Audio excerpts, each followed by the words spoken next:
পটল ভাজি আর গরম খিচুড়ি আমার তো ভীষণ পছন্দ। আমার চেয়ে বেশি পছন্দ আপনাদের ভাইয়ার।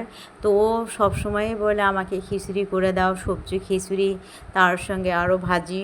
তো আমি ভাবলাম তো খিচুড়িটা সকালবেলা একটু বানিয়ে নিই, এই জন্য সাথে একটু পটল ভাজিও নিয়ে নিলাম। তো আসসালামু আলাইকুম বন্ধুরা, আপনারা সবাই কেমন আছেন? আমরা অনেক ভালো আছি। তো আপনাদের জন্য আমার অনেকে ভরপুর ভালোবাসা।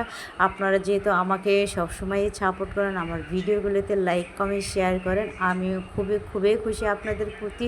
এরকম ভালোবাসার বন্ধনে যেন আমরা চিরদিনে থাকতে পারি এবং আমরা পাশাপাশি সবাই সবাইকে সাপোর্ট করে এগিয়ে যাব। তো বন্ধুরা, আমার খিচুড়ি পটল ভাজিগুলো কেমন হয়েছে অবশ্যই কমেন্ট বক্সে জানাবেন এবং সাথে থাকবেন।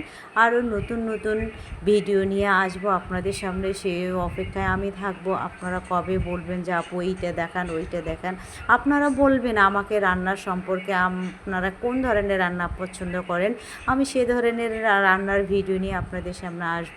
তো বন্ধুরা, আপনাদের সবার ঈদ কেমন কাটলো অবশ্যই একটু জানাবেন আর আমার পেজটিকে ফলো করবেন, পাশে থাকবেন। ধন্যবাদ।